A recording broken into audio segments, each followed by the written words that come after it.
রাজধানীর ব্যস্ততম Jurain medical road যেন দুর্দশা অব্যবস্থাপনা এক নীরব গল্প। সেবা উন্নয়নের প্রতিশ্রুতি থাকলেও বাস্তবে তার ছিটে ফোঁটাও পৌঁছায়নি। নগরীর এই অংশে দীর্ঘদিন ধরেই আছে নাগরিক ভোগান্তি, যার প্রভাব পড়ছে প্রতিদিনের জীবনযাত্রায়। এটি রাজধানীর দক্ষিণ সিটি কর্পোরেশনের ব্যস্ততম 52 নং ওয়ার্ডের সড়ক হলেও বছরের পর বছর পড়ে আছে অবহেলায়। সামান্য বৃষ্টিতেই এখানে জমে থাকে নোংরা পানি, ছড়ায় দুর্গন্ধ, বাড়ে মশার উপদ্রব।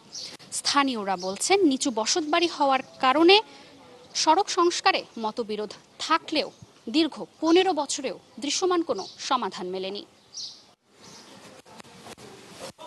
এই এলাকায় দ্রুত গতিতে কাজ চলছিল, কিন্তু কিছু নামদারি নেতাদের কারণে, তাদের বাধার কারণে, চাঁদাবাজির কারণে নিজের দলের লোককে বাঁচানোর জন্য এই কাজটা বারবার বন্ধ করে দেওয়া হয়। 2023 সালে আবার এটার জন্য 17 কোটি সামথিং টাকা পাস করা হয়, ঢাকা সিটি কর্পোরেশন দক্ষিণ থেকে পাস করানো হয়। তো তখন এটা যে কন্ট্রাক্টর ছিল হইলো আপনার আগের যে এমপি ছিলেন বাবলা সাহেবের ভাইগনা মাসুদ, তো ওর করাপশনের জন্য এইগুলা কাজগুলা বন্ধ ছিল।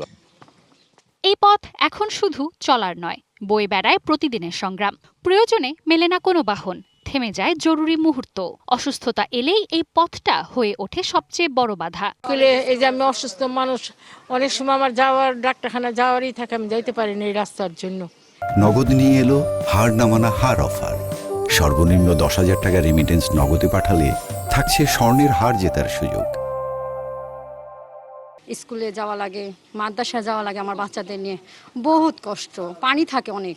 শুধু অসুস্থতা নয়, প্রতিদিনের জীবনে এর প্রভাব পড়ছে শিশুদের উপরও। শিক্ষা প্রতিষ্ঠানে পৌঁছানো থেকে শুরু করে স্বাভাবিক চলাচল, সবকিছুই হয়ে উঠছে কঠিন। 2008 থেকে রাস্তা সংস্কারের প্রতিশ্রুতি মিললেও 2026-এ এসেও আসেনি সেই সংস্কার। সময়ের সাথে সরকার বদলেছে, বদলায়নি এলাকার মানুষের ভাগ্য। আমলিক সরকার থাকতে ধরছে, এখন পর্যন্ত সম্পন্ন হয়নি। রাস্তাটার কাজ আরো 20 বছর আগে থেকে হওয়ার কথা। এর এদিকে অ্যাম্বুলেন্স যাইতে পারে না, আসতে পারে না। আমি আজকেও পার্সেল নিয়ে পড়ে গেছিলাম সকালবেলা। সবসময় আমরা যেভাবে যাতায়াত করতেছি আমাদের জন্য খুবই রিস্কি। নগর উন্নয়নের বড় বড় হিসেবের বাইরে দুর্দশার এসব গল্প বলে দেয় প্রতিশ্রুতির শহরে এখনো অপূর্ণ অনেকটা পথ।